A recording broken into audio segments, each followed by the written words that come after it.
밤중에 하늘을 향해 주의 이름 나 부를 때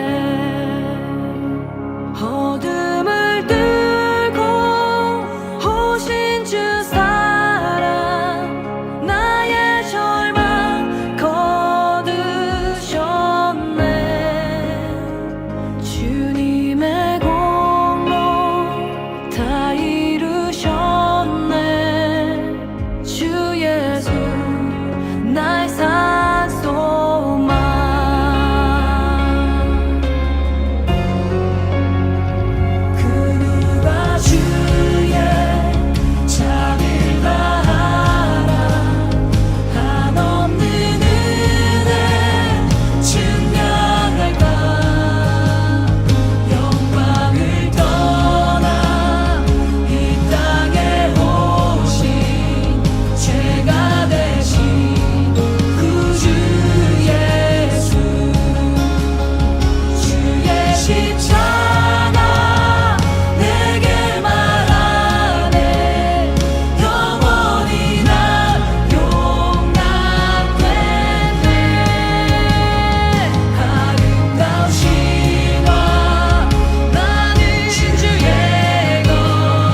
오늘의 말씀을 같이 읽겠습니다. 에스라 4장 4절부터 24절의 말씀입니다. 이 말을 들은 그 땅 백성은 성전 짓는 일을 방해하여 유다 백성의 사기를 떨어뜨렸다. 그들은 고문관들을 매수하면서까지 성전을 짓지 못하게 하였다. 이러한 방해는 페르시아 왕 고레스가 다스리던 모든 기간뿐만 아니라 페르시아 왕 다리우스가 통치하던 때까지 이어졌다. 아하수에로가 왕위에 오르니 대적들은 유다 주민과 예루살렘 주민을 고발하는 글을 올렸다. 아닥사스다 때에도 비슬람과 미드르닥과 다브엘과 그 밖의 동료 관리들이 페르시아의 아닥사스다 왕에게 글을 올렸다. 그 편지는 아람글로 적었고 번역이 되었다. 르훔 총독과 심세 서기관은 예루살렘 주민을 고발하는 상소문을 아닥사스다 왕에게 썼다. 그때의 상소를 올린 사람은 르훔 총독과 심세 서기관과 동료들과 그 밖의 디나 사람과 아바삿 사람과 다블레 사람과 아바세 사람과 아렉 사람과 바빌로니아 사람과 수산 사람과 대해 사람과 엘람 사람과 귀족 오스나빨이 사마리아의 여러 성과 유프라테스 강 서쪽 여러 지방에 이주시킨 민족들이다. 다음은 이들이 보낸 상소문의 내용이다. 유프라테스 강 서쪽에 있는 신하들이 아닥사스다 임금님께 아뢰입니다. 임금님께서 다스리시는 여러 지방에 흩어져서 살던 유다 사람들이 우리가 사는 예루살렘으로 와서 자리를 잡고 범죄와 반역을 일삼던 악한 성읍 예루살렘을 지금 다시 세우고 있습니다. 기초를 다시 다지고 성벽을 쌓아 올리고 있습니다. 이 일을 임금님께 아뢰입니다.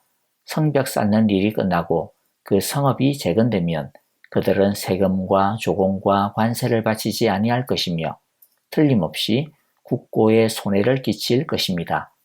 나라에서 녹을 타먹는 우리로서 임금님께 불명예스러운 일이 미칠 일을 그냥 보고만 있을 수 없어서 이렇게 상소문을 올리어서 임금님께 아뢰입니다. 조상이 남기신 기록들을 살펴보시면 임금님께서도 바로 이 성읍이 반역을 일삼던 곳이었음을 아시게 될 것입니다. 예로부터 이곳에서는 반란이 자주 일어나서 임금님들을 괴롭히고 다른 여러 지방들에게까지 피해를 입혔습니다. 이 성읍을 없애버린 것은 바로 그러한 반역 때문입니다. 이 성읍이 재건되고 성벽 쌓는 일이 끝나면 임금님께서는 유프라테스 강 서쪽을 잃게 되신다는 것을 아뢰는 바입니다. 이에 대하여 왕이 내린 회신은 다음과 같다. 르훔 총독과 심세 서기관과 사마리아와 유프라테스 강 서쪽에 사는 경들의 동료들에게 평화를 빌면서 이 조서를 내린다. 경들이 우리에게 보낸 상소문은 번역이 되어 내 앞에서 낭독되었다. 그것을 듣고서 조사해보니 과연 그 성읍 사람들은 예로부터 왕실의 권위에 반기를 들어왔으며 그곳이 반란을 일으키는 자들의 소굴이었음을 밝혀졌다. 한때는 강한 왕들이 그곳 예루살렘을 다스리면서 유프라테스 강 서쪽 지방을 장악하고 조공과 세금과 관세를 거두기도 하였음이 확인되었다. 그러므로 경들은 그들에게 명령을 내려서 이를 중단시켜라. 다음에 내가 다시 명령을 내릴 때까지 그들이 성읍을 재건하지 못하도록 하여라. 이 일에 착오가 없도록 유의하여 왕실이 화를 입거나 손해를 보는 일이 없도록 하여라. 르훔과 심세 서기관과 동료 관리들은 아닥사스다 왕의 편지를 읽고 곧 예루살렘으로 올라가서 유다 사람들이 일을 하지 못하게 무력을 써서 막았다. 그래서 예루살렘에 있는 하나님의 성전 공사는 페르시아 왕 다리우스 2년에 이르기까지 중단되었다. 아멘. 우리는 어제 성전 재건을 방해하려고 하는 세력들의 유혹을 살펴보았습니다. 다행히도 그들의 숨은 의도를 간파한 스룹바벨과 예수아를 비롯하여 백성의 지도자들의 영적인 분별력으로 인해 그들의 계략은 실패하고 말았습니다. 하지만 그것으로 물러갈 적들이 아니었습니다. 악한 영의 집념은 강하고도 집요합니다. 스룹바벨과 족장들이 거절하자 그들은 본색을 드러내고 이스라엘 백성을 괴롭히고 방해하기 시작합니다. 그들은 고레스 왕 때부터 다리우스 왕 때까지 약 16년간 방해를 일삼았습니다. 그만큼 성전 재건은 미뤄지고 있었습니다. 협박으로 이스라엘 백성의 용기를 꺾으려 했고 관리들에게 뇌물을 주어 건축 계획을 방해했습니다. 그리고 왕에게는 이스라엘을 모함하는 편지를 보냈습니다. 그들은 아하수에로 왕 때 한 번, 아닥사스다 왕 때 두 번 왕에게 고발장을 보냈습니다. 이 고발장들은 성전 건축과 예루살렘 성을 건축을 반대한다라는 것이었습니다. 그들은 이스라엘이 강성해져서 유다 지역에 대한 이권을 잃게 되는 것을 두려워했기 때문에 악착같이 이스라엘 백성이 하는 일을 방해한 것입니다. 악인들은 목적을 이루려 사실을 왜곡하고 날조합니다. 사마리아 총독 르훔을 중심으로 페르시아 지방 관리들이 아닥사스다 왕에게 유다 사람들을 고소합니다. 고소장은 유대 사람들이 예루살렘 성을 지으면 왕에게 반역하고 세금과 조공도 바치지 않을 것이라는 내용입니다. 그들은 왕이 가장 경계하는 반란이라고 하는 사안을 고발장에 담습니다. 그들은 자신들의 목적을 위해 중상모략하면서도 오로지 왕에 대한 충성심 때문에 고발한다라고 포장합니다. 하나님의 선한 일에는 이처럼 방해가 따릅니다. 그러나 대적의 방해가 아무리 치밀하고 조직적이고 왜곡이 난무할지라도 하나님의 주권 아래 있다라고 하는 것을 우리는 알아야 할 것입니다. 희망으로 시작된 성전 건축은 적들의 방해로 좌절될 위기에 처합니다. 아닥사스다 왕은 르훔과 심세의 고발을 그대로 믿고 예루살렘을 패역한 성읍이라고 규정합니다. 그리고 예루살렘 성을 건축하는 것과 성전을 건축하는 것을 중단하라고 하는 조서를 내립니다. 유다 사람들이 반역하리라는 중상모략이 제대로 먹힌 것이죠. 르훔과 심세는 왕의 조서를 받자마자 군사들을 동원해서 예루살렘 성읍과 성전을 재건하는 것을 막아버립니다. 오늘의 말씀을 통해 우리 몇 가지 교훈과 은혜를 나누었으면 좋겠습니다. 첫째, 아무리 큰 대가를 치르더라도 죄와 타협하면서 신앙생활을 하는 것은 처음부터 거부해야 합니다. 유대 사람들은 같이 성전을 짓고 싶다라고 하는 사마리아 사람들을 청을 거절했을 때 어느 정도는 어려움이 있을 것이라고 예상을 했을 것입니다.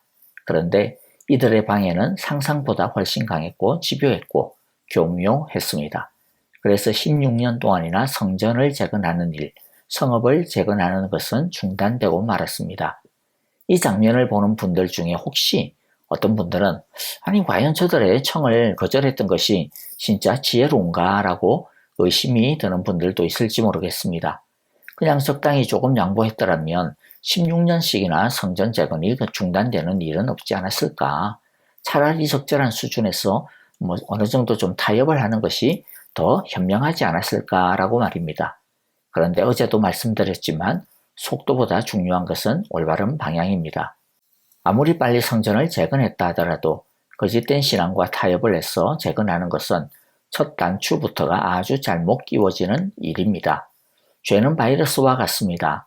아무리 작은 것이 들어가더라도 그것을 허용해버리면 그것은 점점 더 많은 것들을 오염시키고 한번 타협하게 되면 그 다음에 타협하는 것은 더 쉽습니다. 사람은 편한 것을 더 좋아하는 것이 인지상정입니다. 그렇기 때문에 쉽게 신앙생활하는 것에 조금씩 익숙해지다 보면 나중에 제대로 신앙생활하는 것이 더 어려워지게 되는 것은 당연한 것입니다. 둘째, 진짜 성전 건축은 건물을 빨리 짓는 것에 있는 것이 아니라 참 신앙을 쌓아가는 것에 있습니다. 16년이나 연기된 것이 절대로 손해가 아닌 이유는 하나님께서 원하시는 진정한 성전 건축은 건물을 재건하는 것에 있는 것이 아니라 어떤 타협에도 어려움에도 타협하지 아니하고 말씀대로 제대로 참 신앙을 지키고 쌓아가는 것이기 때문입니다. 그렇기 때문에 사람의 관점에서 보면 16년 동안이나 성전을 재건도 못하고 또 예루살렘 성읍도 재건하지 못해서 그들의 삶에 손해가 극심했다라고 생각할 수도 있겠지만 그러나 하나님의 관점에서 보면 그 16년 동안 보이는 건물로서의 성전은 미루어졌을지 몰라도 진짜 성전인 유대인들의 신앙의 내공은 깊어졌다. 그래서 손해가 아니다. 도리어 진짜 성전이 보이지 않게 세워져 가고 있었던 시간들이었다라는 것입니다.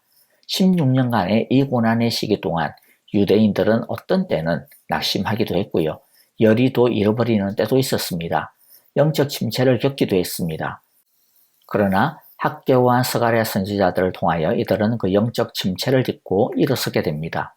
그래서 다시 영적인 도약을 경험하게 되고, 그래서 결국에 이들은 내일 이어지는 5장에서 봐서도 알겠지만 아닥사스다 왕의 조서가 시퍼렇게 살아있음에도 불구하고 성전 재건을 시작하는 엄청난 믿음의 진보를 보여주게 되죠. 결국에는 또 성전 재건을 완성하고야 맙니다. 그렇게 할 수 있었던 것은 사람의 눈에 보기에는 좌절과 실패의 시간처럼 보였던 그 16년의 고난의 시간을 통해 그들의 믿음이 성장할 수 있었기 때문에 가능하였던 것입니다. 셋째, 악한 시험을 선으로 이겨냅시다. 이 악한 사람들은 말도 안 되는 중상모략과 가전 뇌물로 유대인들을 공격했습니다. 이에 대해 귀환한 유대인들은 이들과 똑같은 방식으로 대응하지 않았습니다. 그렇다고 해서 그냥 가만히 있었던 것은 아니었던 것 같고요. 왜냐하면 5장에 보면 이들도 적극적으로 자신들이 왜 성전 건축을 해야 되는지, 왜 그게 적법한지에 대해 반론을 아주 적극적으로 하는 것을 볼 수 있기 때문입니다. 다만 이 16년 동안은 아무리 반론을 해도 뇌물을 먹은 관리들에 의해 가지고 그것이 받아들여지지 않았을 뿐입니다. 그렇다고 해서 귀환한 유대인들이 자신들의 대적이 그들에게 한 것처럼 뇌물을 먹인다든지 또는 거짓 중상모략을 한다든지 그렇게 하지는 않았습니다. 하나님 앞에서 의로운 것이 불의한 방법으로 일을 이루는 것보다 더 옳은 것이기 때문입니다. 자신들을 그 포로되었던 곳에서 이 땅으로 돌아오게 한 것이 철저하게 하나님이 하신 일이었던 것처럼 하나님께서 70년 전의 약속을 잊지 않으시고 신실하게 지키신 것처럼 또 어느 누구도 생각하지 못했던 방식으로 포로에서 귀환하도록 하신 것처럼 성전 재건은 하나님께서 원하시는 일이고 또 하나님이 허락하신 옳은 일이기 때문에 결국에는 하나님이 이루실 것이다 라고 하는 것을 믿었기 때문입니다. 악한 시험을 선으로 이겨내는 것은 그냥 무조건 참고 기다리는 것이 아닙니다. 믿음을 사용하는 것입니다. 사람들의 눈으로 보면 왜 바보처럼 얻어맞고 등신처럼 가만히 있을까라고 생각이 될 수도 있을 겁니다. 세상의 관점에서 보면 진짜 쪼다같고 비겁한 겁쟁이처럼 보일 것입니다.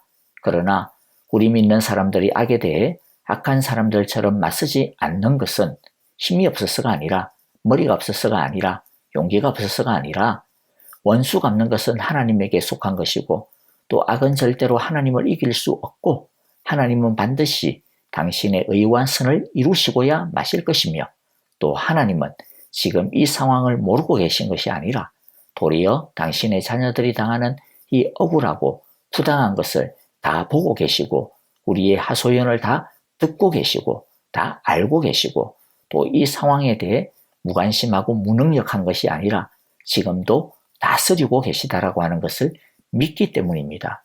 하나님이 하나님의 최고에 대해 하나님의 최고의 방식으로 반드시 일하실 것을 믿기 때문에 세상의 방식처럼 똑같은 방식으로 대응하지 아니하고 하나님의 선의 방식으로 대응하는 것입니다. 하나님의 백성들은 비겁한 자들이 아니라 도리어 하나님을 철저하게 신뢰하고 의지하고 또 따르는 자들입니다. 그렇기 때문에 우리는 하나님의 말씀을 따라 악을 선으로 이기려는 것입니다.